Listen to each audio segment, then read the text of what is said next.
The only 7 masterpieces ever made. Now, I'm gonna be honest, I don't even know what the hell that's supposed to mean exactly, but it looks like it's supposed to be like gaming wise, like the greatest games of all time or something. Let's see what this nigga think is the greatest games of all time. We'll probably give our opinion at the end. I think this is a good ass video. I've seen somebody else react to it.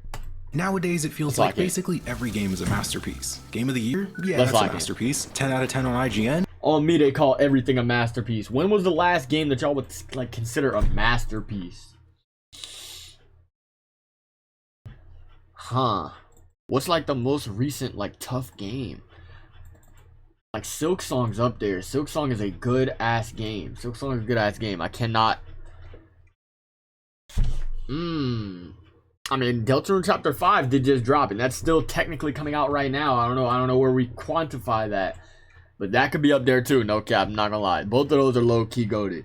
Both of those have low-key been goated. If we're talking about recent shit. Did it make you go, wow, even a single time? Safe to say, it's probably a masterpiece. I'm guilty of this too. I made a PB&J the other day and called it a masterpiece. To be fair, okay, I was but right. PB&J, peanut butter and jelly is one of the greatest foods to ever exist. Except whoever made this peanut butter and jelly, like, we need to take their life. I'm not gonna lie. This nigga got peanut butter on both sides of the bread. Jelly on top of the peanut butter over here. A single strip of bananas right down the middle here. And what is this? Like cinnamon? Like, what did he put on it?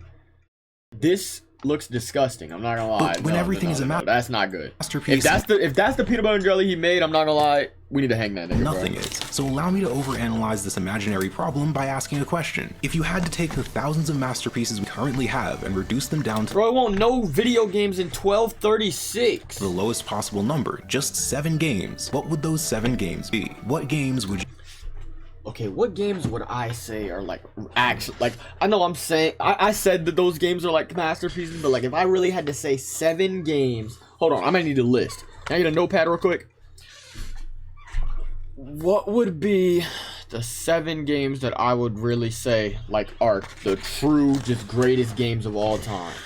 Okay, off the rip, had a major impact on the channel. Niggas already know what's up, and I think everybody can just agree that this is one of the greatest games of all time. Elden Ring. Gotta be Elden Ring, right? Elden Ring gotta be one. For sure. For sure. No matter what anybody says. This is the first game, like, Dark Souls was always a big game, but like this shit took over the fucking world. Speaking of taking over the world, even though I wouldn't call this game a I don't know if I would call this game a masterpiece. It low-key, just like, it's one of the greatest games of all time. It probably is the greatest game of all time. Most money probably ever made in games, movies, anything, bruh. Fortnite is one of them ones. Now, I'm not a big Fortnite head. I've never really been a Fortniter. I can crank a couple 90s back in like season 3, but I'm not a Fortnite head. I'll never claim to be good at Fortnite. But I understand that it's just one of those games that not only can niggas be so insanely good at, like the skill ceiling is crazy, but just like there's no other game that managed to unite the whole world like Fortnite, I think. Low key.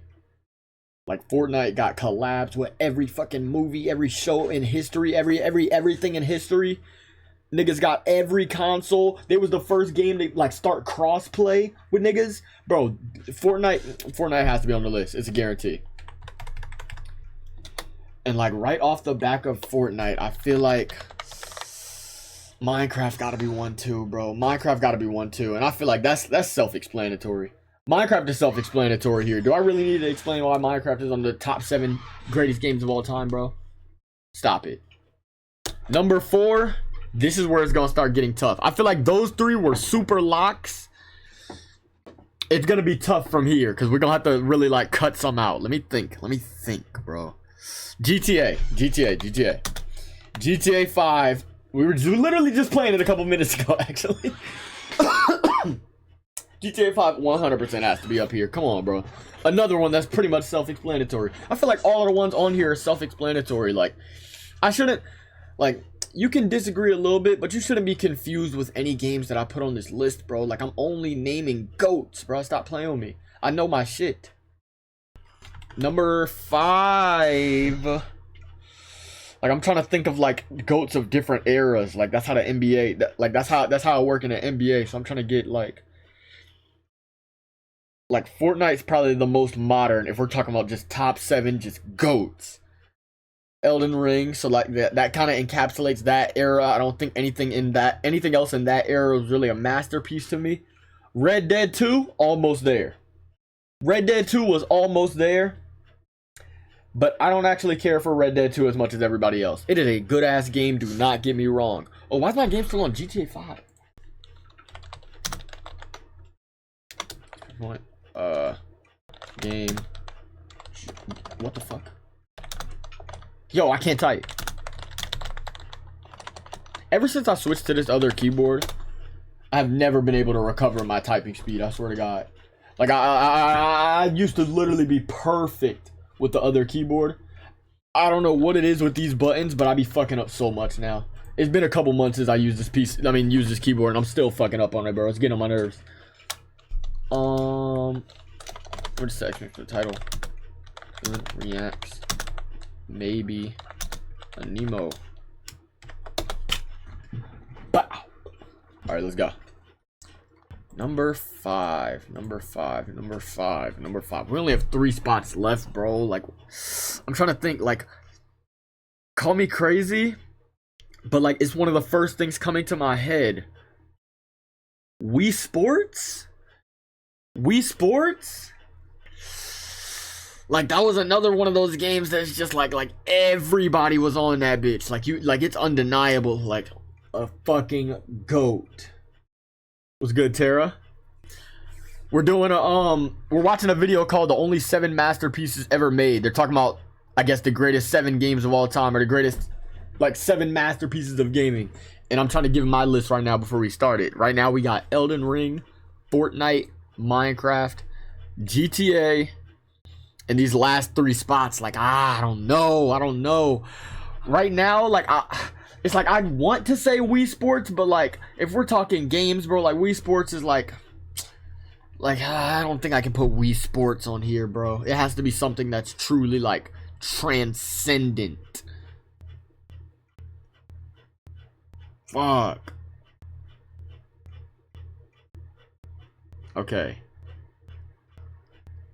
Okay, I'm gonna say,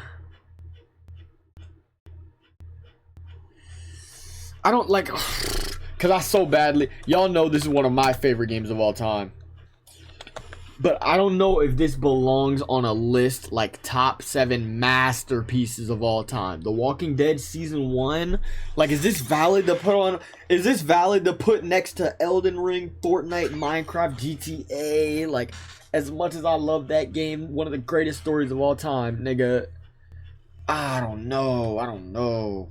I need to see what he put in, bro. Like, this is tough. I think we got these 4 guaranteed, but I don't know, bro. Let me see what he's talking about, and maybe I'll get some ideas as we watching.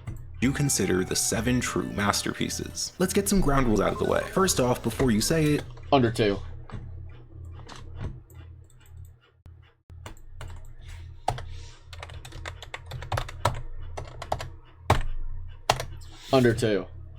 And what's crazy is 5 chapters in, I would say, oh, y'all can't even see it behind me. 5 chapters in, I would say Deltarune's better than Undertale. Just a better game. And I don't know if I would say a better story, but like it's comparable, if not a little bit better possibly. And funnier sometimes. Mostly, a lot of times. But I don't think I can put it on the top 7 masterpieces list. Deltarune's not complete yet, 1, so, you know, they could sell the bag at the end. I don't think Toby will, obviously, but it could be hoed. But Undertale has to be here, bro. Like, y'all know how that playthrough went, bro. Y'all know, like, all the... Nah, like, it's just a different feeling even when you say that name. Like, that game holds weight, bro. Undertale has to be on here. Let me think. All right, we got 2 more. Like PS3 era, I don't know. Cause call me crazy, like, I don't know if it belongs on this list, but holy shit, Black Ops 2 and or 3 shit. Black Ops 1 too though. Like, can I just put the whole Black Ops trilogy? Like, can I just put the whole Black Ops trilogy, bro? Like, fuck, like all together they are just the greatest Call of Duty, the greatest shooting games. Like,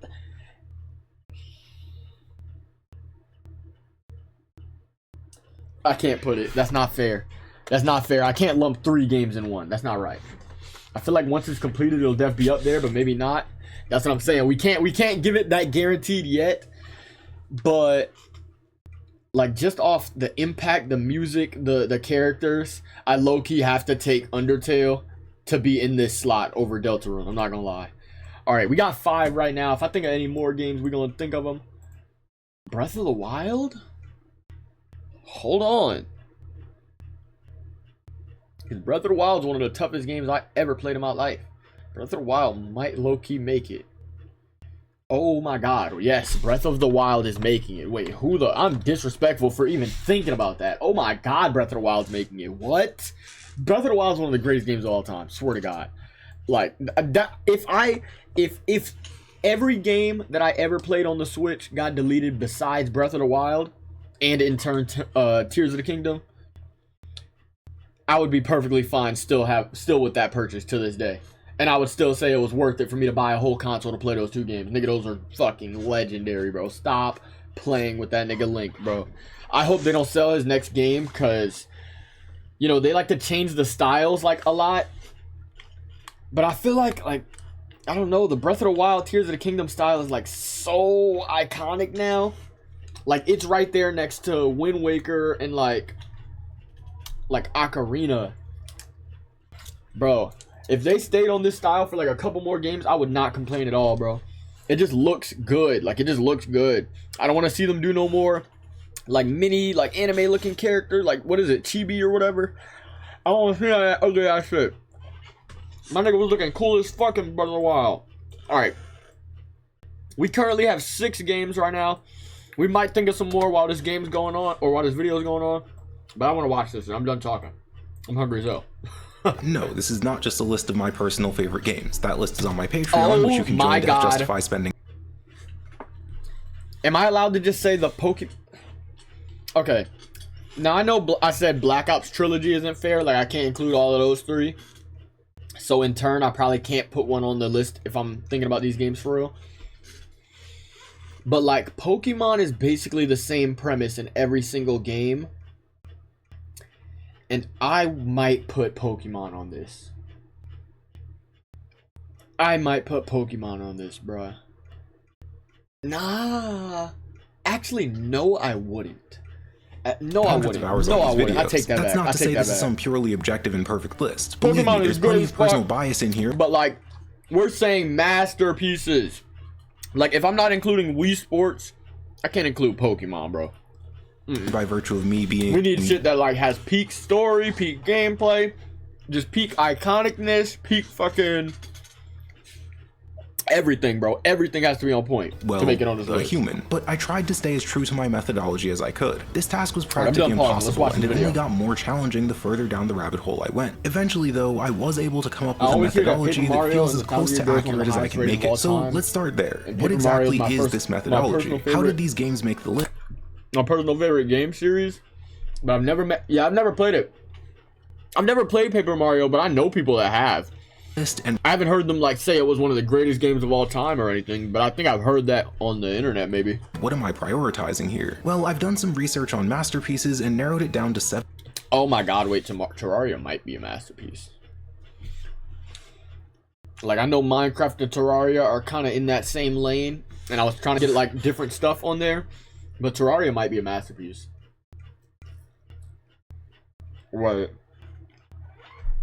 Wait, Terraria might be a masterpiece. No, that was one of the greatest playthroughs we ever had on this channel. Terraria might make the list. Hold on, let's keep watching.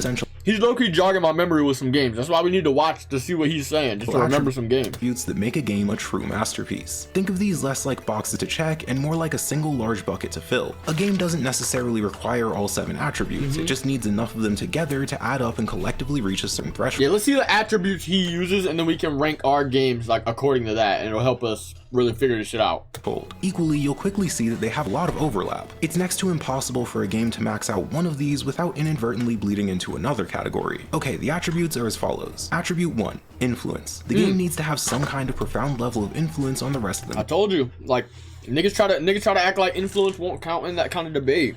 Bro, that shit matters if we're talking about masterpieces, bro. Like, the way it impacts the world, impacts just the gaming, everything, bro. You have to take that into account. Medium. That's why a lot of the games I couldn't really have them in there. Like Genshin Impact to Breath of the Wild or Wild Hearts to Monster Hunter. Wait, what they say?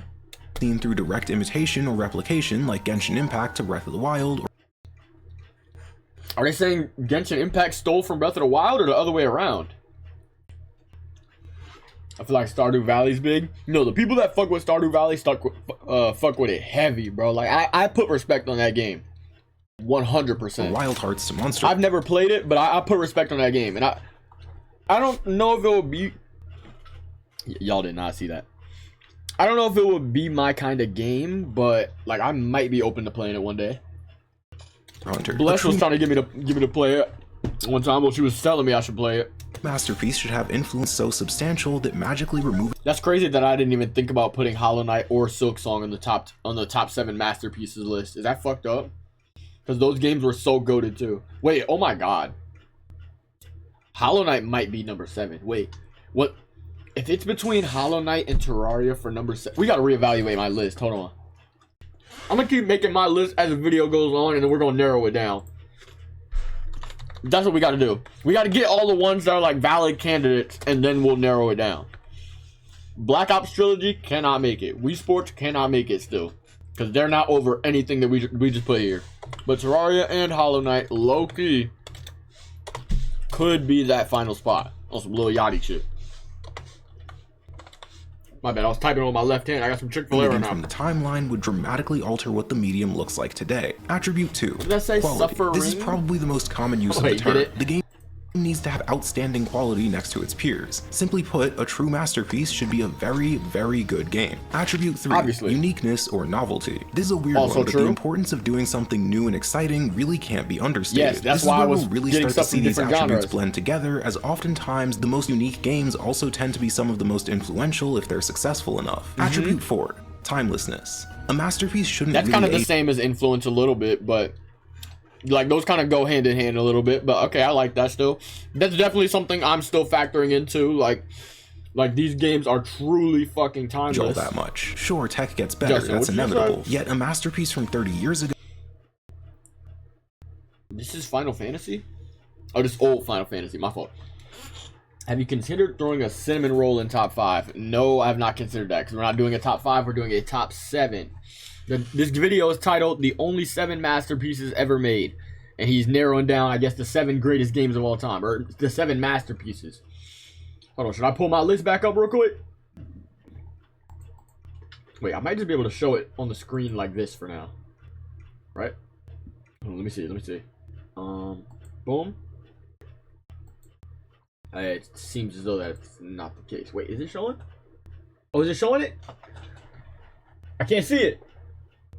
Is the list on the screen? The current list for now, it's a work in progress right now. We're not done, but like, is this showing? I think we're good. Oh yeah, we're good. So should still be a fun game today. Attribute not fully. What the fuck? I'm not about to sit here and fix it. Like, I'm trying to eat my food. I'm holding the mouse in my left hand right now. But we're just gonna have to, like, hold on. I'm gonna just pull the list on the screen for 1 second so you can see what we were talking about, and then move on. We're gonna start watching the video. Alright, this is my current list right now. I was at 6 out of 7. Haha, I know, funny number. But then, like, he was naming, like, and I was waiting to, like, hear some games from him just to jog my memory, maybe. But then, as I was seeing some of the games he was mentioning, I was like, hold on, we might need to go past 7 a little bit to narrow it down after, because there's low-key some games that I was forgetting about. But right now, the ones that I had locked in, Elden Ring, Fort, Minecraft, GTA, Undertale. And I'm locking Breath of the Wild. And that's already 6 out of the next number. That's already 6 out of the number after 6. Terraria and Hollow Knight could both be here. If I had to pick one of these, though, I think I'm picking Hollow Knight. if I had to pick Terraria or Hollow Knight all time, I think I have to go Hollow Knight, bro. So that, hold on, so yeah, I'm gonna go ahead and just narrow that right now. As much as I fucked with Terraria, I think this would be my list right now. But there may be stuff that I'm missing out on. If you're wondering why, like, the Call of Duty games aren't on there, it's because, like, as good as those games are, I can't call those masterpieces. You know what I mean? Like, come on, bro. We know what a masterpiece is. 5. Impact. While influence is more about copying and taking clear inspiration from something, like, we being serious some kind of paradigm shift. This is a real fucking debate. Hold on, can I get some quality on the video though? Damn. Upload this bitch in 1080p. That was directly caused by the release of that game. Pong, for example, has relatively low influence, but arguably the highest impact of any video game by virtue of being the first. Attribute 6. Facts. Universality. Anyone from any background should be able to immediately appreciate why this game is special. It's not just great for JRPG fans or puzzle game fans. It's something that practically anyone who's ever touched a video game can look at and go, yeah, I can see why people would like that. It's sort of like how when I show this image on screen, I feel like basically everyone knows I'm about to beg for subs because I want a cool slap. This is perhaps the most nebulous. I think all of the games on my list have gone along with the stuff that he's been saying. I think we did a good job. We got to see if some of our games overlap with him. I'm like 90% sure he'll have Elden Ring on there. He might have Breath of the Wild. Minecraft will be on there. GTA probably will be on there. Like, some of these things are just universal, bro. And this nigga talking about, hold on. This nigga talking about Infinite Warfare, Coconut Simulator, Trump loves waifus. How are you sneaking in Minecraft? Rocket Racing, Genshin Impact, and League. League what? Of Legends? I know you're not talking about LOL, bro. Hell no. Nah. Have you even ever played that shit? I've never played League of Legends in my life. One day I want to do it, but I've never played that shit. It just looks like I'm not gonna fuck with it. Well, like, I don't know, bro. I'm open-minded. Part of that is because if a game has a truly remarkable legacy, it's probably a result of maxing out at least a few of those other categories. I'm open-minded. With all that out of the way, let's start with the very first game. Wait, should we put Valorant on there? The one that stars arguably the most iconic character in gaming. So check this out. Okay, but what one Mario game are you calling the masterpiece? Because if he's including series, like if he's just gonna say Mario, then I'm switching something out for the Black Ops trilogy. I put that on God. The year is 1985, and gaming is, for lack of a better word, what game is he cooked, about to say? At least in North America. Thanks to a nightmarish combination of studio closures, oversaturation, and a near total lack of quality control, the industry's future was uncertain to say the least. Despite all the doom and gloom, though, situations like these often leave the door wide open for a new challenger to approach and shake things up, which is exactly what a friendly... How could I forget about Cat Quest 2? What the fuck is that? That sounded like some shit Alfie was talking about. Minecraft is there for Reddit story background videos. Oh my god, we might as well throw Subway Surfers on here too. Wait a minute, y'all think a mobile game could make this list? If there was one mobile game that had to make that could have a chance of making this list, what would it be? Like, what's the best mobile game of all time? Angry Birds? Genshin Impact? Did Genshin start as mobile, or is it just also mobile? Because I'm thinking of stuff that's like specifically mobile. Like Jetpack Joyride, Subway Surfers. I don't know, I just know they got this shit mobile. Oh. Bro, it seemed like you a fan. You put it on your list.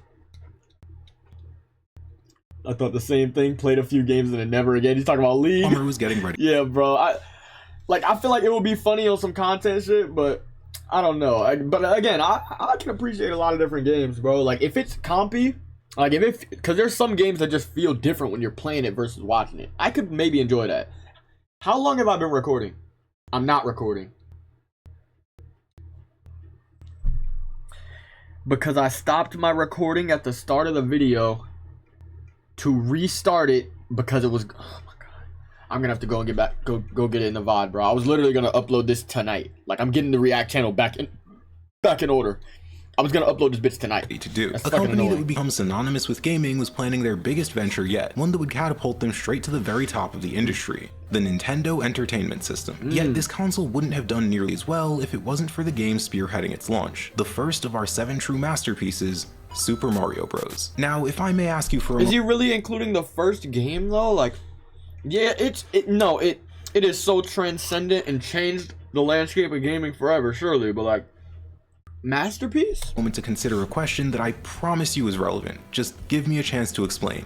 I'd like to take a moment to analyze the conventional attractiveness of Mario. Wait, hold on, let me explain. Mario isn't ugly by any means, but he's no Leon S. Kennedy or Samus Aran or Verso or Island Bercelli Major Hulkenberg. He's kind of just a guy. I mean, he's even shorter than his own younger brother. And while he may be the jump man, he doesn't exactly look like he's been working out in the same gym. Get off my nigga dick, bro. Damn, y'all hear this shit? Leon. This nigga's hating, bro. Put some respect on this nigga Mario name. That's exactly it, though. In an article from 2015, the writer Will Parton brings up this... He want him to be ugly so bad. ...brilliant idea that I think is extremely important when discussing the impact of both this game and especially its main character. Mario is just a guy. The average person might struggle to relate to the walking Greek statue that is Leon S. Kennedy, but Mario is short and a little round, a figure that I'd imagine isn't exactly difficult to measure up to. Equally, he lacks a more complex backstory or deep and intricate motivations and goals. He simply wants to get to the castle and save his partner from an evil villain. All of this creates something profoundly significant that would shape one of the most important parts of gaming even 40 years later, an avatar. The original Mario Bros. Showed us that it's possible to take the player on an adventure where they had a character that acted as their avatar in this world. This idea would be expanded upon in the following decades with iconic heroes like Master Chief. You never see the face behind the mask, perhaps because that face is meant to be your own. Would y'all say that's the same? Like, he's making a good point. Like, I understand what he's saying, but would you say Mario's really the pinnacle of like being the character? Y'all know what I mean? Like, faceless character you can put yourself in. I don't know, bro. I believe was the greatest strength of like Mario seemed like he's his own man. This game, however, was its genius game design. The first level has been dissected and I'm done pausing this video. Analyzed endlessly over the past 40 years, but there's good reason for that. The first Goomba teaches you how to jump. These blocks show you that there's a difference between normal blocks and question blocks. They also teach you that small Mario can't break the blocks, but Super Mario can. This pipe is positioned in such a way that the mushroom will bounce off of it, teaching you the physics. Okay, I like the breakdown he's doing here. That's crazy. I never thought about it like that. They really give you the whole game right here. That's fire. Wait, hold on. That's kind of tough. They actually tell you every single thing about Mario in this first level right here. That's fire, bro. This nigga ain't Spider-Man and he would throw it over. That's what I'm saying, bro. Give players a chance to grab it without having to chase it down. I could keep going, but you probably get it. He's making a good point. That is actually beautiful game design, like spectacular game design, without even having to say any words. Good shit. Brooks was so innovative and effective that it's still a crucial part of most great games today. This motherfucker in the GOAT debate because he's average. Look at LeBron. Now, LeBron is not average, obviously. He got the most points in NBA history. But what is LeBron the best at on the basketball court? Nothing. Okay, I won't say nothing, obviously. But he's not, like, he's just good at everything. LeBron the best at being LeBron. That is also true. But, like, he's just so good at everything that he just ends up being better than everybody. He doesn't have to be the absolute best shooter, the absolute best dunker, absolute best passer. He's just one of the best at all of them. And that's why he's the GOAT. So in turn, I guess that's Mario. For example, Elden Ring doesn't have a tutorial telling you not to fight every boss you encounter, yet it does have a crazy powerful boss right outside of the starting. Is he saying Elden Ring's about to be number 2? Area, along with a safe spot within running distance. This acts like a way to teach the player that if a boss seems too powerful, they can simply run away. That type of game design comes directly from Mario 1. It was breaking the mold and doing things no one had ever thought to do, and for that reason, it's probably the most influential game on this list. I'm not gonna sit here and claim that avatars wouldn't exist. Nobody would have ever figured out invisible tutorials, or even that the entire medium would have fizzled out in the 80s without this one game. And even if that— But it's just that they did it first, so it's valid. So we're giving Mario like Wilt Chamberlain stats, basically. If that were true, there's no real way to know. He's the best at having a son. Is that this one game from close to 50 years ago was so impactful, so world-changing, he got so Wilt Chamberlain. He just got Wilt Chamberlain respect. That's cool. In games that are released even today. Mario is, at worst, the second or third most iconic character in gaming, and this was his debut title. Nintendo has been one of the largest gaming companies on the planet since the 80s, and still remains a comfortable member of the Big Three. Again, I can't peer into alternate timelines. What the fuck? Member of the Big Three. The hell was that transition? I can't peer into alternate time. Is he about to say the original Zelda is one of them? I put Breath of the Wild as the one, because it took Zelda from one thing to something else completely like on another level, bruh. As much as I fucked with the old Zelda games. Like, come on. No way this is here, right? But that probably doesn't happen. Oh, was that just an Easter egg? What the fuck? Without Mario 1. Oh, okay, bro. Let's rewind about 18 months to find our second masterpiece before we leave the 80s. Of all the games on this list, this is probably the closest to a pure masterpiece. Tetris, much like Mario 1, perfectly encapsulates all 7 of those attributes from the start. Influence is obvious. It spawned the entire falling block puzzle genre, which includes insanely popular mobile games like Candy Crush. And on top of that, it's one of the most timeless games ever made. Despite releasing in 1984, the game was so fundamentally sound that it hasn't really aged a day. While it wasn't, I mean, yeah, it's yeah, because it's just like massively like simple. Like it's the most simple game of all time. But does that make it a masterpiece? I mean, they've been selling copies of Tetris literally for like 50 years. I'm not gonna lie. Like niggas are buying Tetris 99 on their Nintendo Switches in 2026. Like that is, you do gotta respect that. Because not every simple game like this has managed to be like, just stay, I guess, relevant for this long. But that's because Tetris is kind of one of one in a way. Like, all of the other like super simple games like that, like they still have something, like, hold on, hear me out real quick. They have something that, like, you know, you can compare to something else. Tetris really is its own game. Like, there's not really anything else like Tetris besides Tetris. And so I guess it's just so unique in itself that, I don't know, it's just stood the test of time. The very first. If he's including this, I guess, depending on how he reasons it, I guess that's fair. But I don't think I will put it here. I don't think. Before, the game was so fundamentally sound that it hasn't really aged a day. I feel like Ocarina of Time was bigger, but I could be wrong. 100%. I don't know if I can say 100% just because obviously the whole gaming landscape is just bigger nowadays.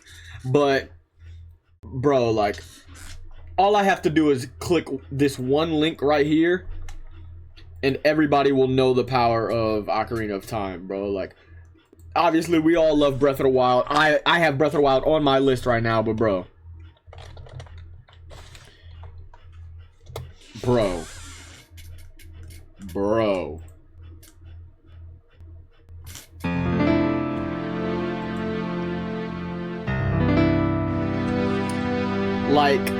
Like, you just... Music is so important in these games, because, like, what's crazy is I never played this game, like... Well, no, that's not true. I've played Ocarina of Time, but I never got to actually sit down and, like, play the game for myself. Nigga, this shit came out in 98. Which, I mean, I could have played it at any time, but I just didn't. I probably played it a little bit, but I didn't get to experience this game for myself, bro. But just, like, the fact that I damn near know the whole story, all the music, everything about this game without even playing it, like, you know it's just one of them ones, bro. You have to put its respect on it, bro. So it might be an all-time, when you really think about it, it might still be bigger than Breath of the Wild, which is crazy to say. The very first video game ever made, its level of complexity and the ceiling for skill in such a simple package rivals games from the modern era. Crucially, that simple package allows it to be understood, appreciated, and enjoyed by practically Which y'all think is harder to be, like, great at? Tetris or Fort? My boss at my old job played Tetris, my mom played Tetris, I've played Tetris, and so have you. It's the very definition of universality in gaming. I mean, really think about it. What do you need to play Tetris? First, you need an understanding of gravity, and since no humans have been born in space, as far as we know, congrats, you have that. You need to understand that when you press left, the block goes left, and when you press right, it goes right. Depending on the setup, there may be as few as 3 buttons, so that's not really going to take long to figure out. Finally, you need to know how shapes fit together. That's it. That's literally it. If I don't see Fortnite on here, I'm rioting.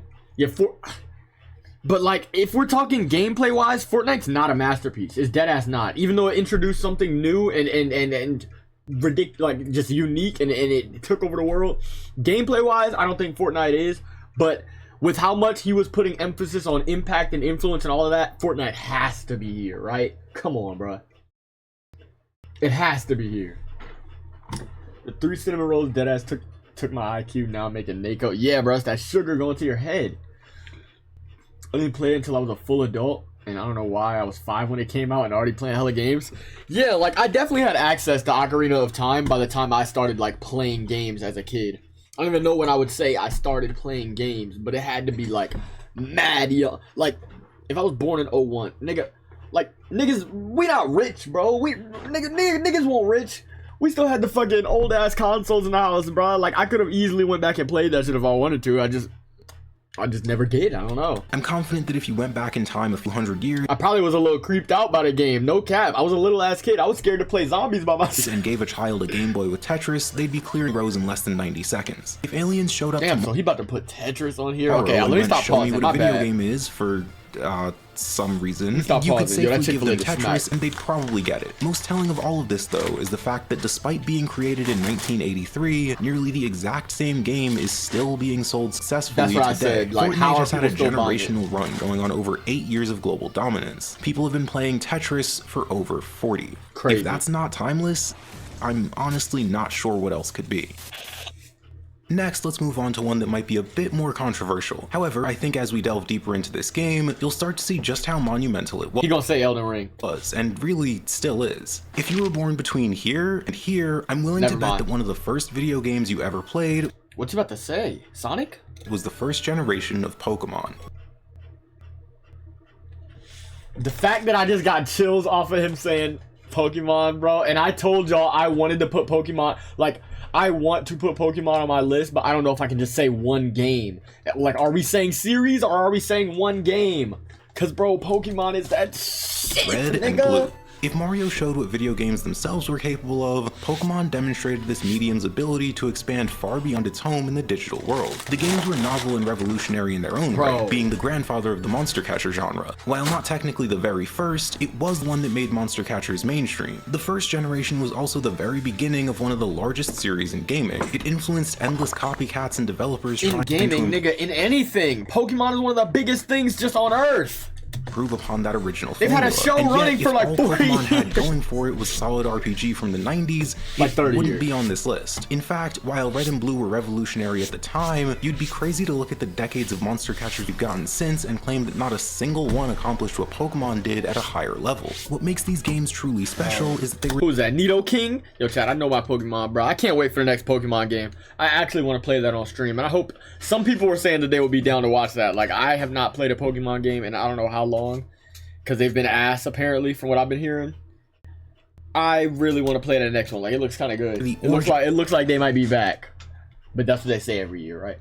Point of the largest media franchise in history. Plushies, card games, TV series, movies, endless merchandise. There are real-life Pokemon centers dedicated to these games, and I think everybody, like, I think just everybody can appreciate Pokemon. Red and Blue were so impactful, like, so culturally significant that they had and still do have a clear effect on the real world. Think about it like this: if there's a like niggas played bro, Pokemon Go took over the fucking world, media nigga. Or entertainment that you want to consume, or even simply a thing you wish to buy, you can probably do so with Pokemon. All of this came from that first generation. These games proved that if you create a game that's good enough and you market— so he's kind of doing, like, he's not doing series, but with how much he's like valuing impact and the influence on the genre and everything like that, like, he's kind of adding just the series. Like, what is he gonna say about, like, is he just saying Red and Blue? So he's just saying the first one from each one. At that point, he's basically just saying the series, right? Way, you aren't limited to a console. Go to merchandising. Oh, 100%. Anywhere. And Pokemon chose to grow it everywhere, making Red and Blue. Gold and Silver then took those lessons learned from Red and Blue and made all of the natural— oh my god, he went straight to Gold and Silver. Yo, these are the best. This, actually not this version. Pokemon Heart Gold and Soul Silver is the greatest Pokemon game of all time.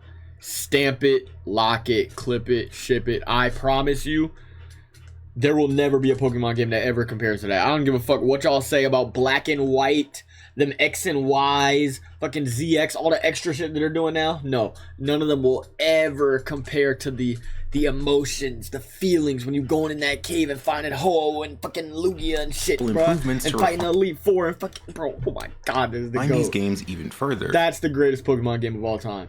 If not that, Diamond and Pearl. A second region, twice as many gyms, better quality of life, even more Pokemon, and oh my god, Typhlosion, my GOAT. Even though apparently Typhlosion is a pedophile. I don't ask me, bro. Bro, Typhlosion is actually my GOAT, yeah, but apparently he has allegations, which, why is that even something in the Pokemon lore? Like, who the fuck wrote that? Who the fuck wrote that? What is the purpose? Like, niggas just be doing shit, bro. I don't understand, bro. Come on. I can't have no favorites and nothing, bro. Everybody's weird. Even the Pokemon. Even the Pokemon. Hold on, I can't even scroll up, though. I never even had a console to play Pokemon, but I'd be damned if I didn't open a new pack / box a month. Wait, so you have the cards, you've never played a Pokemon game, Justin? Are you dead ass? You've never played a single Pokemon game in your life? Wait, yes as in you have or you haven't? Like, you have or you have not? I'll never forget in Gen 2 when Crystal came out, though, and I could be a girl in the game for the first time. Oh, I know that was lit. I know that was lit. Nah, Black and White and X and H were ass, but I loved Gen 3. This is Gen 3, right? Arguably the most iconic super boss in RPG history. Red! In practically every way, Gold and Silver are just purely better video games than their predecessors. Yes, Red and Blue came first, but it feels a bit strange to give the title to a game that, while iconic, simply isn't as good as... Stop doing these freaky ass edits and just get the list on, bro. God damn. I think we'll go with this one. That should be right. Yeah, that should be right. Hello? All of the games we've covered... What should be right? That should be right. Yeah, that should be right. What's up with this guy? All of the games we've covered have been 2D. Oh my god, Gmod. Gmod can't make it. As good as Gmod is, it can't make it. Yo, Among Us? No. But I think it's about time we move on to the third dimension. Contrary to popular belief, there were actually plenty of 3D games back in the 90s. As is often the case, the games that get labeled the first or the ones that revolutionized the medium aren't really the first ones to do it. Vanoss Minecraft Death Run? Bro, I actually miss seeing them play Gmod, bro. That was good times, bro. That was dead-ass good times, bro. Alright, I gotta go back again. I'll watch the list when I'm out. Alright, you all good, Tara? Hey, you have good luck at work. Hopefully the air pressure don't start tripping again. Vanoss... Oh, right. I literally just read that. What the fuck?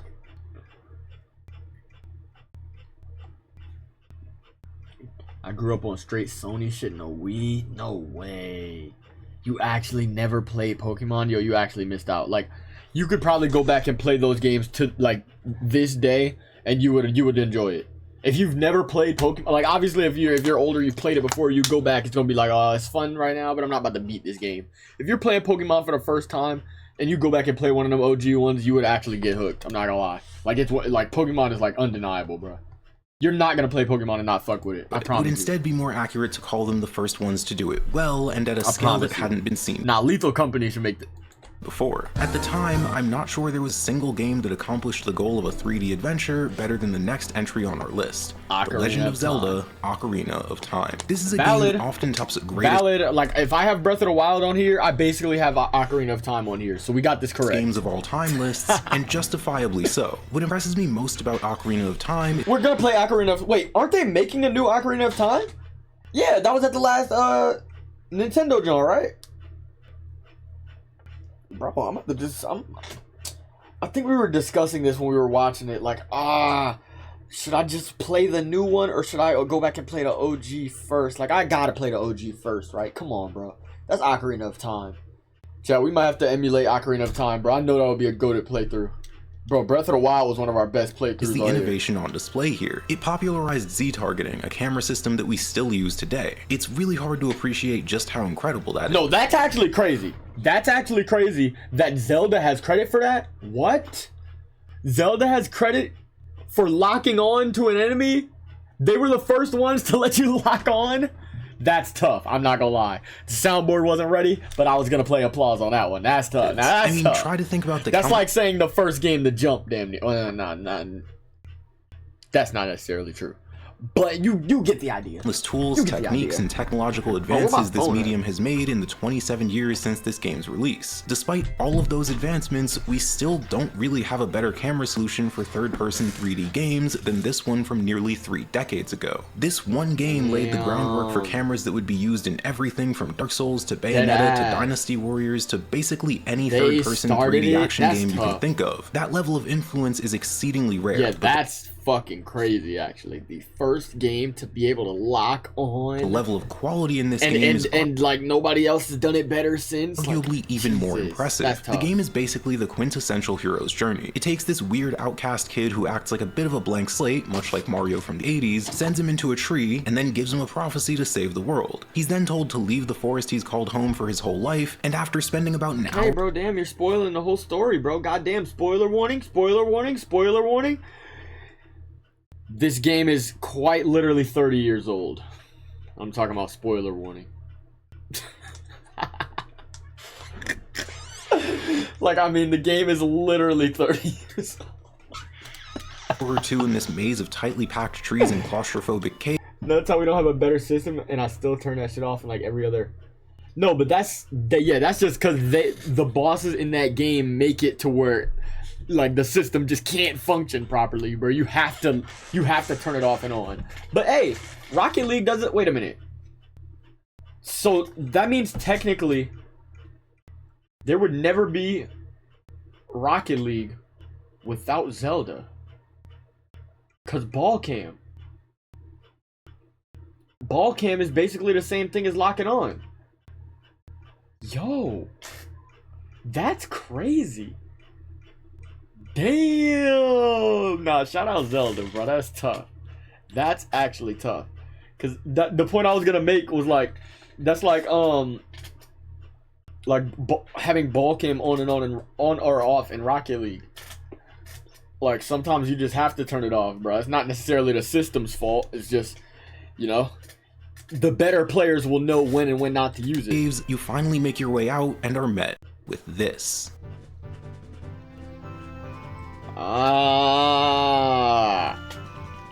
I cannot begin to imagine how this must have felt at the time. I'm sure you remember your first moment like this from a video game. If you're around my age, maybe it was Skyrim. You exited that cave at the start of the game, never played Skyrim. Adrenaline finally leaving your system. This is another one that's absolutely on the list because I've just heard so much about it over the years. Never played Skyrim though. Never actually even... I don't think I know a single... That's not true. I guarantee I probably know somebody that has played Skyrim, but I don't know anybody that's ever played Skyrim and talked to me about it. Like, I don't know if I'm just not in the right circles, obviously, or what, but I feel like Skyrim is like, has like internet clout. I've never really heard anybody in real life say anything about Skyrim.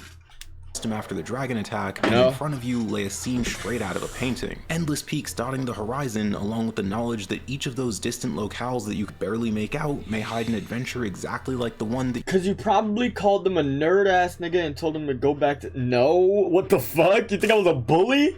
Bro, no, I was cool, bro. Bro, I used to see the niggas playing Yu-Gi-Oh! In the, they had a Yu-Gi-Oh! Club, and I used to walk past the class and not say anything to them because... Well, I didn't give a fuck about that, but I wasn't bullying them. You just escaped. It was nothing short of breathtaking, awe-inspiring, even overwhelming. Maybe it should have been Skyrim. Yet I can't help but wonder what it must have been like for those players back in the 90s. That's what I was about to say. Like, wait, is he about to throw Skyrim on here then? But no, players who had grown so accustomed to games that looked like this, look at the roll. This. Players who had merely seen flashes of what a 3D world could look like. At a time where worlds like these were practically non-existent, Ocarina of Time might have been the very best. I don't know the time frame. So Ocarina of Time was before the first 3D Mario? Because the first 3D Mario in my head looks worse than Ocarina of Time does. So, which one came out first? More than anything, it's that contrast, that difference. I mean, the way he's explaining it, like, I mean, I guess it is Ocarina of Time, but... You're telling me, like, Mario... Like, you know what I mean? That's different than one of... that one motherfucking that show got dripped. Wait, I don't even remember what show I said, dude. Was then and what is now... Yo, I don't even know. I don't even remember what I said. I'm being so dead ass. Makes Ocarina of Time. Yu-Gi-Oh? Oh, you're talking about bro, you know what's crazy? As much as Yu-Gi-Oh was around me all the time as a kid, like my brother and my uncles and all of them, my cousins, they all used to play that shit and had the cards. It was just like a few years before me, so I wasn't really on it as heavy when they were already kind of locked into it. But I've never played or like had Yu-Gi-Oh cards, or I didn't even watch the show for real. Like, I think I've seen episodes here and there, but I literally have no memory of Yu-Gi-Oh! At all. I just know, like, what some of the characters look like. That might be a funny show to go back and react to. Like, hold on. Like, I wouldn't go back and watch Beyblade, because Beyblade is, like, probably more, childish in my head. But I feel like Yu-Gi-Oh! Seems like a show that will probably be pretty funny to watch, like, with the chat. I'm not gonna lie. I might watch this one day, because they got hella memes in this show. Like, this shit might be kind of funny. Wait, we might watch this show one day, bro, because I know this should be goofy as hell, bro. That's low-key a good idea. I might put that on the list. Okay, we already have a tab for a games list in Discord. We might need to make, like, a show/anime list, too. I'm not gonna lie. Because that would be funny as fuck. I like knowing about Beyblade because all I see is... Wait, because I see clips and think it's never that serious? I promise you it is. You don't know what the fuck that nigga El Drago was doing to my nigga Pegasus, bro. You don't know, and that's the thing. You just don't get it. That shit was always that serious. I'll let it rip before I... Never mind, I was gonna say something crazy. When I think of the word revolutionary in reference to video games, no game comes to mind faster than Final Fantasy VII. Can he stop with the edits, bro? Like, I'm really trying to get informed of his opinion, and he's like, trying to be cool, bro. Stop trying to be cool, bro. Time, it was the most expensive game ever made, costing an estimated $45 million to develop and another $100 million for marketing. So is it saying Final Fantasy or Dragon Quest? I played Dragon Quest. I never played a Final... I've probably played a Final Fantasy game, but again, Final Fantasy VII completely redefined the JRPG genre, and is a large reason why it's as popular as it is today, especially in the West. Fuck Expedition 33. The brilliant use of both 3D Nah, I'm a hater. I've not played that game. It's just, I don't know, bro. I don't know if they deserve that game of the year. Who did they win over again? You know, the fact that I don't know who they won over, damn. Maybe I'm chatting. Models and pre-rendered backgrounds to display these larger-than-life vistas made Alfgar a world that felt more grandiose and extraordinary than anything anyone had ever seen before. Final Fantasy VII showed the industry that with the right technology, games didn't have to be mere pixels on. I'm talking about the clips of parting the sea and sniping motherfuckers. Oh, with the Beyblades? No, it was, bro. I'm telling you, you don't know what they was doing to niggas, bro. That shit really got serious as fuck. Like, it was life or death out there. It was dead ass life or death. Like, they was fighting on the roof. It was lightning and shit. Bro, that shit got serious. Niggas was hurting other people, breaking they fucking pieces of shit. Like, it was not... Bro, Beyblade ain't no joke. You know what? We might put that on the list anyways. Like, one of the old series of Beyblade, not the new ones. Screen. We might have to watch that one day, bro, because that show was probably gonna be funny as fuck to look back on too, bro. I'm not gonna lie. Them shows just be so goofy that it's just like, oh my god, we gotta watch that. We gotta watch that. Simply compare this to the Mario games from barely over a decade. I don't really have an opinion on Final Fantasy. Like, I'm sure it probably is for people that fuck with it, but I don't really have an opinion on this one. Prior, and you can really start to get a sense of the scale here. To put this gap into perspective, not gonna lie, bro, I got Among Us over Final Fantasy. Call me crazy. In 80, you could have played Super Mario Bros. In elementary school, and this in college. It wasn't merely reinventing the medium as a whole, though. On a smaller level, it was totally changing JRPGs. This actually looks tough, though. Its own series. It was the first fully 3D Final Fantasy game with these unbelievable animations and cutscenes. Yeah, this honestly looks like it was probably cool as fuck at the time. I can appreciate like when the old games just be looking ass, cause nigga, I damn near grew up in that era. Like I was a kid just when that shit was actually starting to get good. So I still seen the ass shit.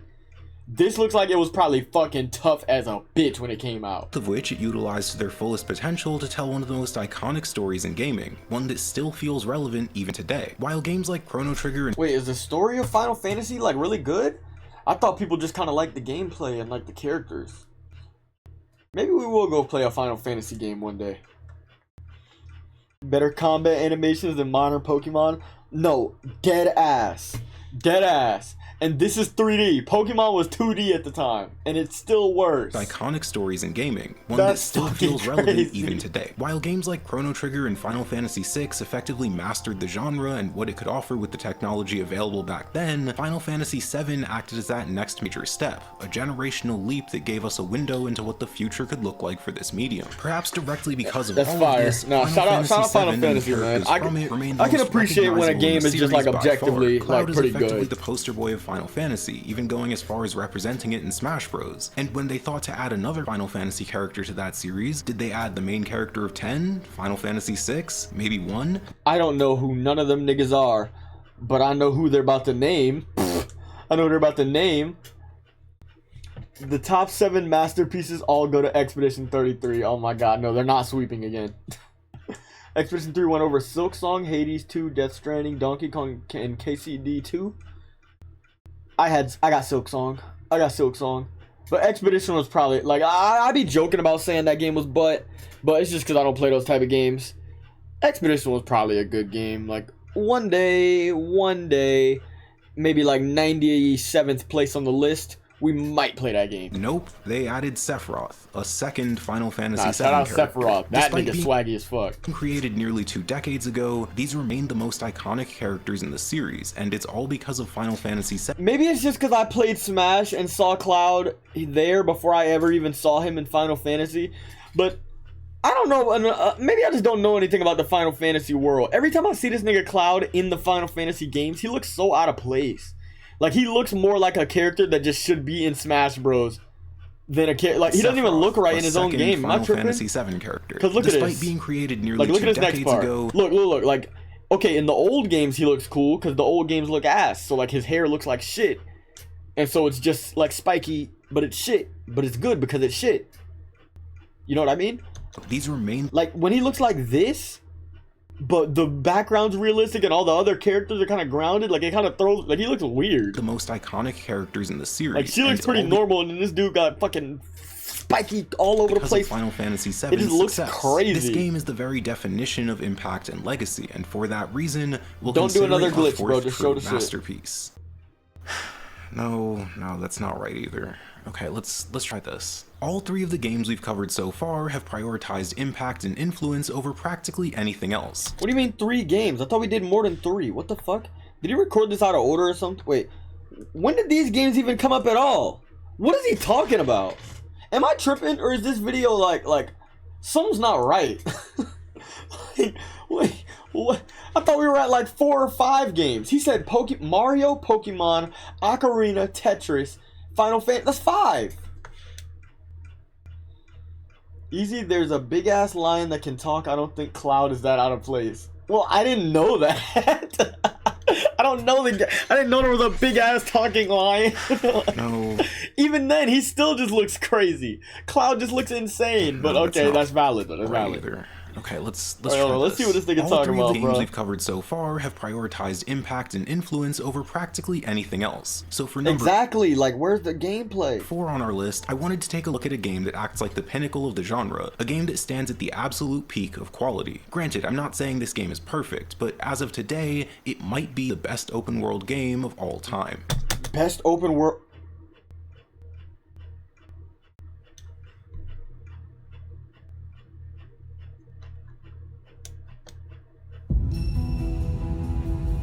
I don't know if anyone else gets this feeling, but sometimes... I got it when he said that. Because I genuinely, when he was leading up to that description, I was like, okay, he's showing like Celeste, he's showing these other like indie games. He's gonna say like one of the best indie games, like some low-key shit. I'm thinking Undertale, I'm thinking Hollow Knight. Soon as he said best open world game, it's like literal chills went over my body, dead ass. It stands at the absolute peak of quality. I knew exactly where he was going. Granted, I'm not saying this game is perfect, but as of today, Elden Ring is the one. Not Elden Ring is the one. Open world game of all time. Elden Ring is the one. Oh my god. Oh, that sound effect. I don't know if anyone else gets this feeling, but sometimes, rarely, I'll be playing a game and almost start excitedly laughing like a child. That excitement comes from the conflict actively occurring in my head as I play the game. One half of me, the pragmatic half, is going, listen, we know how good games are able to be, and we know they almost all stumble at some point. Did he really need to put all this in a text box when he's talking already? Show me more B-roll, bro. I'm not trying to see this shit. Games do exist, but statistically speaking, this probably isn't one of them. So just enjoy it for what it is and keep your expectations in check. While the other half is going, okay, didn't they close that down? You're right. I mean, Limgrave is probably just 40 to 50% of the map, and holy shit, it's this feeling of there's no possible way the game can keep doing this. It doesn't make sense. How does a game have an open world this big while still keeping it as dense as it is? Crazy that he's saying that in this video, because all we ever hear about people like being not liking Elden Ring is that they say it's a big empty world. Nowhere in my first playthrough did I ever like feel like or get the interpretation that it felt like an empty world. Are you crazy? There was so much shit everywhere. I couldn't even think of what to do first or where to go. I think I was going the wrong way for my first like week of the game or something like that. Like I went to Caelid first on accident and niggas just got trapped in Caelid, bro. Yes, exactly. I went straight to Caelid and it fucked my run. With massive dungeons. That's why I was never. That's why I took a break. I think because I didn't know what to do. I was in fucking Caelid. Some of which you don't. Bro, but nah. Once you understand it and you really just every area, you can play this game, bro. Especially if you're not using wikis, no guides, you don't got nobody helping you. You can play this game, see so much crazy shit, and then come to a place like this and you've never seen it before, and it's like holy fucking shit. Complete to beat the game, and combat that's also some of the best in the industry. That's not supposed to be possible, yet somehow they did manage to pull it off. And it's because Elden Ring is almost like a culmination of everything we've learned about open worlds since Zelda 1. Everything about games, low-key, right? Ring director Hideteki Miyazaki said in an interview that he learned from Breath of the Wild, Skyrim, Oblivion, and Witcher 3. He was influenced by Breath of the Wild? I mean, of course, right? Yeah, that makes sense. I haven't played Witcher 3 or Elder Scrolls, but I mean, those make sense in that line. Okay, they studied everything that made these games great, scrutinized and addressed their shortcomings, and did what every great game has done over the past 50 years. Evolved the medium and pushed it forward. Much like many of the greats before it, Elden Ring... I think if there's any game that I genuinely could, like... If there's any game that I genuinely wish I could delete my memory and replay for the first time again, I think it has to be Elden Ring, right? Is that crazy to say? Walking Dead Season 1, peak. Black Ops 2, peak. Like, what's something else? I don't think those compare, bro. I don't think those can possibly compare. Like, Elden Ring might be... Is Elden Ring the greatest single player? Oh, is it the best single player game of all time? Like, fuck. If I could delete my memory and just play one game again, I think I would pick Elden Ring, bro. Not probably GTA 5, but then Elden Ring.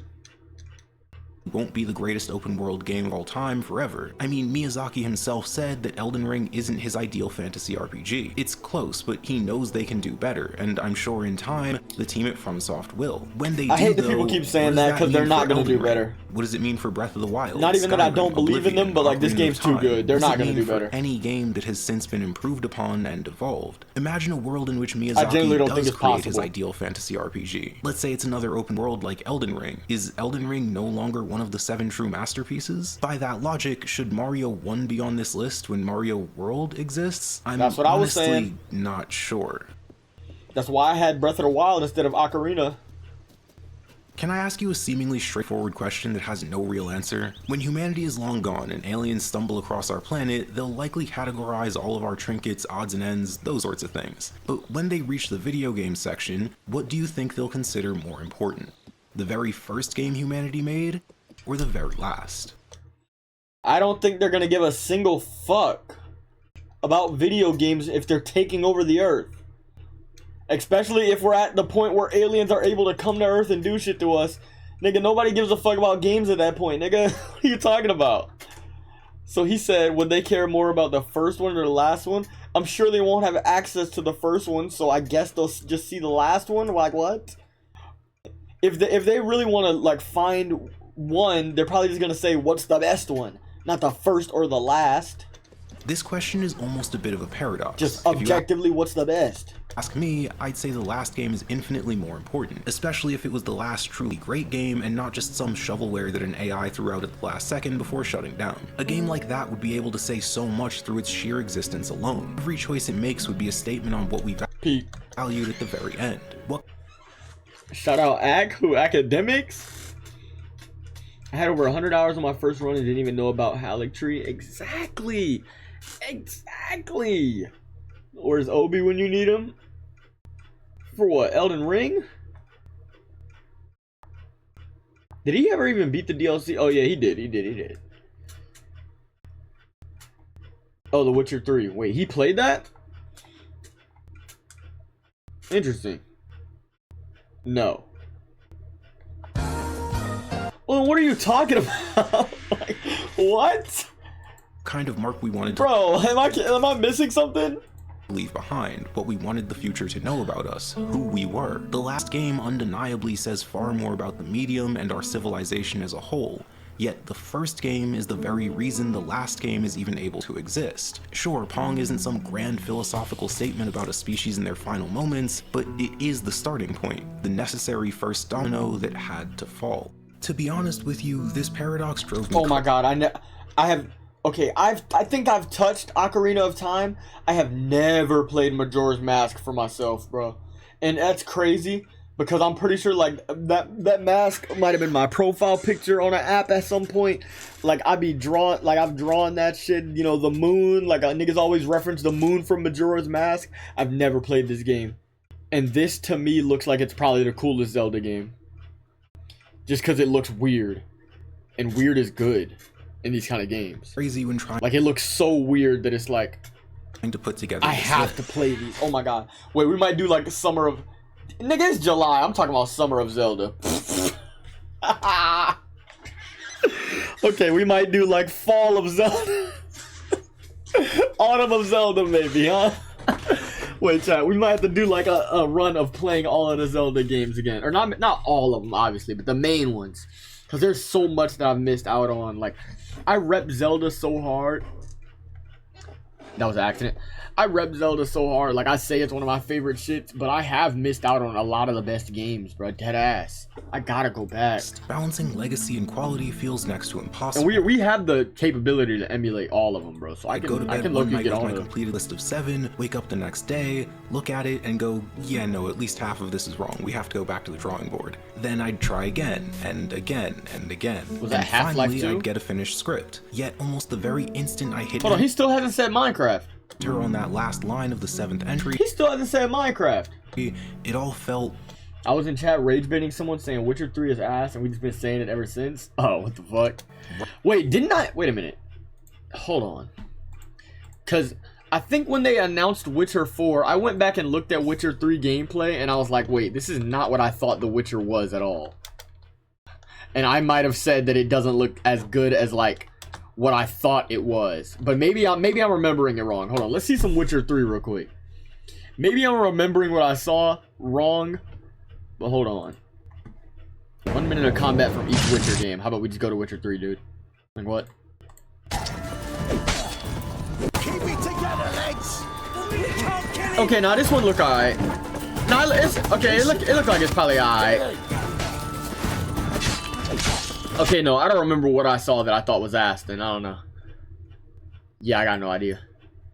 Wrong. I think I finally understand why though, along with how to finally get it right. See, there are 2 reasons. First off, the simple reason is the sheer complexity of the task. This list has a mere 7 entries, but I'm fully confident that if we gathered up 500 people and asked them all to list their 7 and throw them in a hat, we would have a lot of, like, we would have a lot of similarities. Have well over 100 different games. For each Tetris or never World mind. of Warcraft, we have A Link to the Past or Halo 2. Then there are the chronological issues. If Mario 1 came out today, it would objectively be less impressive than it was in 1983, because back then, there were only a handful of 2D platformers, obviously. And the technology used to create them pales in comparison to the computers of the modern day. Even if, somehow, we could magically compress the entire timeline and make it so every single candidate for this list had the exact same release date, we'd still have dozens of potential contenders. Equally, it doesn't seem particularly reasonable to judge a game independent of the context of its release, especially— see, because I said Hollow Knight might make my list, but like, this is the same argument that I think I was having for Undertale or Deltarune making the list. The second one is just a better game. Like Silksong is honestly just a better game. Silksong is a better game, but like, I cannot put it over just base Hollow Knight. Are you crazy? All of the content in Hollow Knight, everything about it, the music, the characters, the everything, like, no way, bruh. Like, every time they show Silksong, I'm not gonna lie, I really wish I could teleport back to the day that game dropped, because it's just cool to see everybody hyped about that shit, bro, and the whole internet on that shit, everybody live. Damn, bro, we need another huge game. What's the next, like, big at GTA? GTA, yeah. That's different though, like, cause Silksong, it's not niche, but it's niche. You know what I mean? It's niche, but it's not niche. Like, everybody's obviously gonna be lit on GTA. But just like seeing a whole community be hype as fuck about their game and it come out and be way bigger than they like, that's tough, bro. That's tough, bro. You gotta give respect to the Hollow Knight fans. They waited mad long for that shit. I sincerely believe there are at least 50 different games that you could make a pretty strong argument for here on a purely objective basis. If you don't put Minecraft, I'm disliking the video. Game to implement a revolutionary idea, or the most popular game of all time by player count, when you consider the inherent subjectivity of the medium. Wait, he just showed Fortnite. He's not putting Fortnite. So this goes from profoundly difficult to completely impossible. There does exist a list that I could throw on screen right now that you would look at and go, yeah, that's correct. Those are the 7 most important games ever made. You could then pause the video, grab your roommate or family member or whoever's closest to you, show them the screen. I don't know anybody that looks like that. Are you out of your mind? That is obviously wrong. All of this is the first half of why this question has stumped me as much as it has. But the second half, funny enough, is what finally allowed me to complete the list. The term masterpiece isn't a measurement. Try think back to the last time you called a game a masterpiece. Do you remember exactly? They gotta stop showing me Silksong, because I almost want to put it over Hollow Knight now, bro. They have to stop showing me this. Every time I see this game, I genuinely... This is another one I so badly... I want to play Silksong again more than I want to play, like... More than I would want to play Hollow Knight again. I think that's facts. I would kill to play Silksong again, bro. This game was so fun just to explore the world, bro. I ain't gonna lie. For me, and this game looks so good, bro. That's the other thing. Like, every time I see it, it looks so good. Do you remember exactly why you did it? For me, it was Shadow of the Colossus. As I watched the final sequence of the game play out and I stood in awe as the credits scrolled across the screen, I couldn't help but think that was it. Silent Hill 2. Oh my god, Silent Hill 2 is on the list. Oh my god. No, when he just made the point of, like, he finished the game and he just sat there and realized, like, that was a masterpiece. Oh my fucking god, Silent Hill 2. Like, Silent Hill 2 has to take the spot of something here. Nah. Well, can I put... No, actually... Like, that's just the story, though. Like, because we also gotta include the gameplay. Story-wise, I'm taking Silent Hill 2 over majority of this list. But I don't actually think I can put it over any of these if we're just counting everything. The gameplay, the impact, the everything, bro. I can't put it over none of these. Yeah, I take that back. That's another honorable mention, though. Maybe we should have listed some honorable mentions. Who cares? Any game with a horse will just never hold a candle to Red Dead 2 horse nuts physics. Yo, that's crazy, because I've been planning on making a TikTok like that for a minute. I just haven't, because I don't know what game I should do it for yet. I'm trying to do it on something that's so unrelated that it's funny. Like, I might post, like, an Undertale clip, and then, like, put the Red Dead clip under. or, like, cut to the Red Dead clip, bro. Like, I've seen people make those videos, and it's always funny, bro. Like walking in water in fucking Minecraft versus Red Dead 2. Because they compare that game to everything. Like, I've never seen a game get dickrolled more than Red Dead 2, I don't think. Besides God of War. No, Red Dead 2's worse. Red Dead 2 is worse.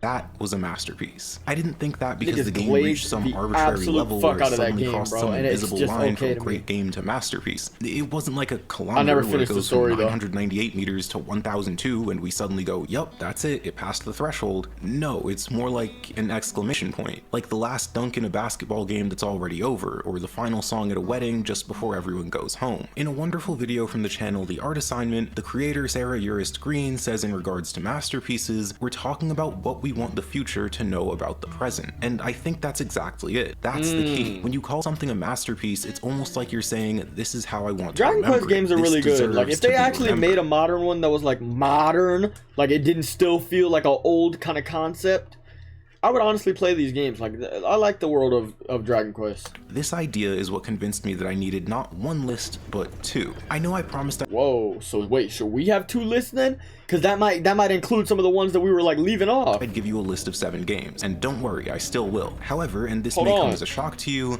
I actually haven't played every single video game ever made. Because of this fact, I wanted to make one list of the games that I feel, based on both my research and my initial criteria, are as close to objective as I can get. These are the 7 games that I think are the most important for the history of the medium, the 7 true masterpieces. Yet I also wanted to... This is basically what he's saying here is hardcore fence sitting.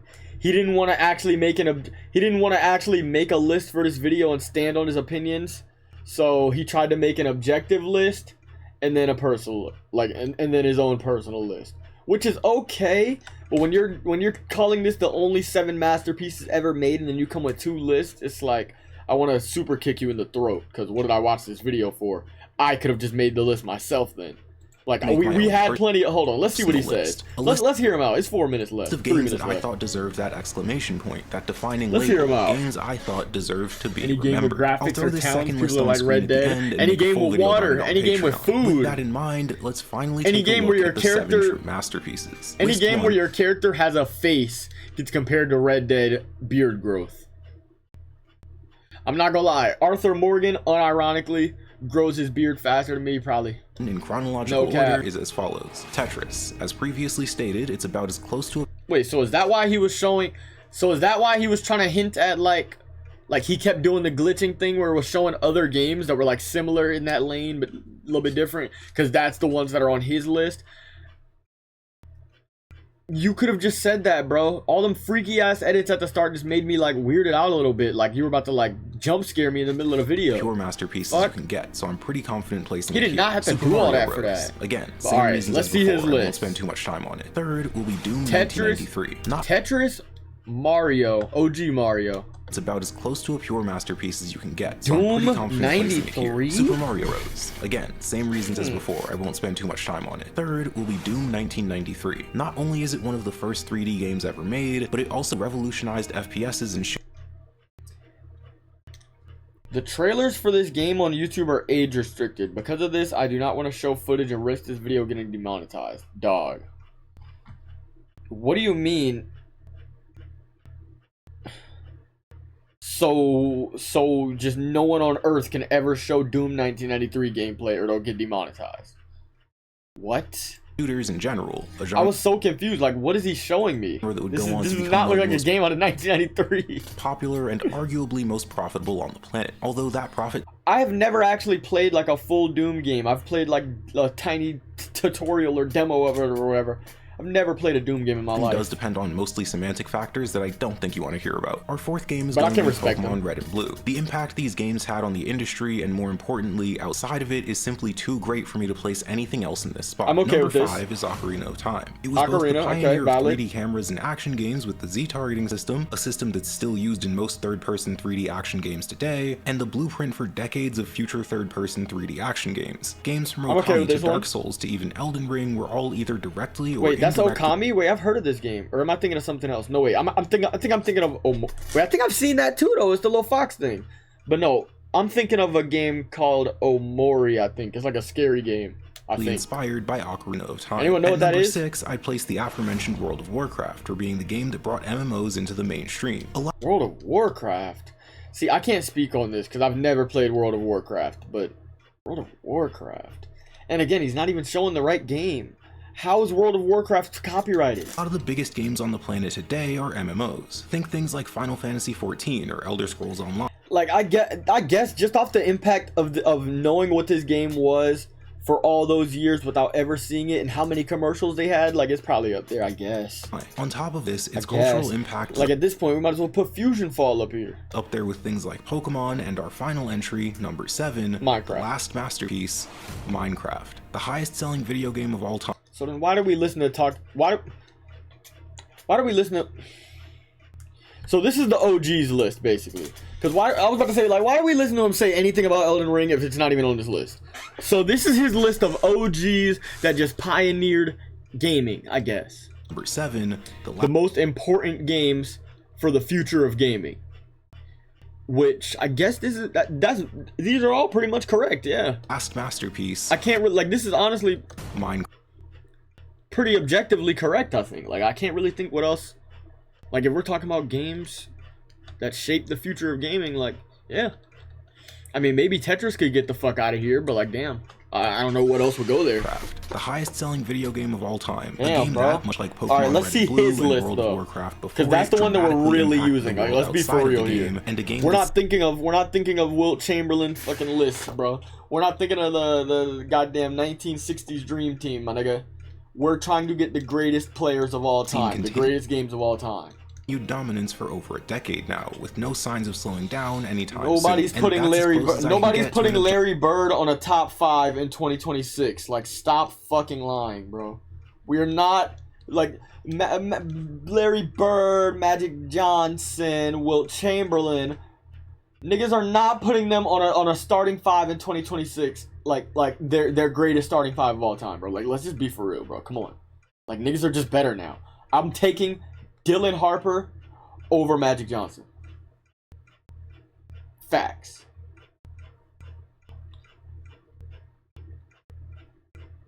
Okay, that might be disrespectful. Dylan Harper was dead as just a rookie. But I'll take Wemby over Kareem. On my life I will. On my life I will. This nigga Kareem is famous for a skyhook, which he did get the most points in NBA history for. But I guarantee you Wemby is better at every single thing on the basketball court outside of that weak-ass skyhook. I promise you that. I promise you that. That's that depression game or whatever. Omori? I think so. I don't know. I've never actually seen it. I've just heard about it. I think people have told me to play it. He needed to hit that word count and just threw another section. Bro, this is how he got his watch time up on us. It's not perfect, and even I Wait, so is this his... Wait. Oh, no, this is his objective list. All right, yeah, let's see his personal. Some problems with it. Among other things, I feel it prioritizes... He's been showing Silksong a lot. I think he might throw Silksong on his personal, bro. Influence a bit too much, leading to a total lack of more modern games like Elden Ring or most of the best indies that simply haven't had enough time to generate the kind of legacy or influence that older games like Doom or Ocarina of Time have. That said, if the aliens showed up tomorrow and asked for a list, this is the one I'm giving them. So with that impossible task finally completed, and with everything we've gone over in mind, allow me to ask you one final question. So he's not gonna say his list? Oh, I'm disliking the video. I might report it. I might report it. True Masterpiece is a game that you believe deserves to be remembered. This is actually the greatest fence sit of all time. Not only did he not give us his list, but he actually lied, made it seem like he was going to, and then just didn't. So if someone told you they believed a game was a true masterpiece, then regardless of the game's quality, its impact, its legacy, and any other metrics you could use to define it, would they be wrong to do so? Nah, I ain't gonna do him like that. But that pissed me off, bro. Like, I feel like we watched this for nothing. Cause like, if I knew that he was trying to just name the most important games of all time, obviously the list that I was making was gonna look a lot different. Like, I would probably just name most of the stuff he named here, nigga. Ocarina of Time, Pokemon, Tetris, Mario, Doom. Like, come on, bro. I could have got here. I thought we were being for real. I thought we was really giving real opinions. This shit kind of weak. I ain't gonna lie. This shit weak. Damn, bro. And I've been saving this video for weeks just for him to hold me like that. Like, this shit's been sitting in my watch later for a minute and I haven't watched it. Bruh, nah, this was a good video, but man, I'm very disappointed in that ending. He just did not give us his list at all. Or is that his list? Wait, and even I have some problems with it. Among other, your intro and ask everything we've gone. You deserve to be remembered. Did he show his list at the end? Thank you so much for watching the end. Oh shit, damn, I'm talking, damn. Oh, I'm actually a bitch ass nigga. No, I'm actually a bitch ass nigga, bro. Damn, wow. Shut my black ass up. Fuck. Damn, I almost got a like and subscribe off of that. Like, damn, wow. I'm an asshole. Okay, so these are his masterpieces. Final Fantasy VII, I can't really speak on that, but it looked like it was a good game for the time. Melee, I'm very okay with this. I'm not mad at that at all. I'm not mad at that at all. If any game had to represent Smash Bros, like, you would think it should be Ultimate, obviously, but nah, bro. Nah, Melee is one of them ones. Melee actually deserves the respect it gets, bro. Like, it's timeless. People still play Melee to this day over all of the other Smash games. Melee, unironically, might have more players today than Ultimate, the current game. That might not be true. But tournament-wise, I don't think they even play Ultimate at tournaments. I think they actually still only play Melee at tournaments. I don't know. I can't speak on that all the way, but you know what I mean. He put Wind Waker here over Breath of the Wild. I can't get behind that, even though I fuck with Wind Waker. I cannot get behind that. Pokemon Diamond. I'm okay with this. Y'all heard me say I said Pokemon Heart Gold, Soul Silver is the best one, but y'all heard what I said was the second best. Diamond and Pearl. He's very correct. Monster Hunter 4. Isn't that the one that just came out? No. It's called Monster Hunter World. Never played a Monster Hunter game, but I know people fuck with it. Probably cool. Shovel Knight? Yeah, now he's losing me. Xenoblade. I'm not gonna lie, he's losing me.